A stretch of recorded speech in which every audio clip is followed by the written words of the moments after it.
ខ្ញុំសូមណែនាំផលិតផលមួយនេះឲ្យនេះគឺជាទឹកថ្នាំជូតជ័រខ្មៅរថយន្តនិងម៉ូតូដ៏ពិសេសបងប្អូនគ្រាន់តែធ្វើការជូតវាទៅលើជ័រខ្មៅរថយន្តនិងម៉ូតូរបស់បងប្អូនវានឹងប្រែក្លាយទៅជាពណ៌ខ្មៅស្អាតមួយរំពេចអ្វីដែលសំខាន់គឺវាខ្មៅជាប់បានយូររហូតដល់រាប់ខែរាប់ឆ្នាំឯណោះចំណាយតែម្ដងស្អាតបានរហូតនៅពេលដែលជ័រខ្មៅឡាននិងជ័រខ្មៅម៉ូតូរបស់បងប្អូនមើលទៅស្រអាប់និងឡើងពណ៌ស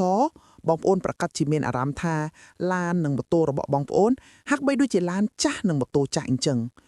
ទោះបីជាបងប្អូនលាងប៉ុណ្ណាក៏នៅតែមិនខ្មៅស្អាតខ្ញុំសូមណែនាំផលិតផលមួយនេះហើយនេះគឺជាទឹកជូតជ័រខ្មៅរថយន្តនិងម៉ូតូដ៏ពិសេស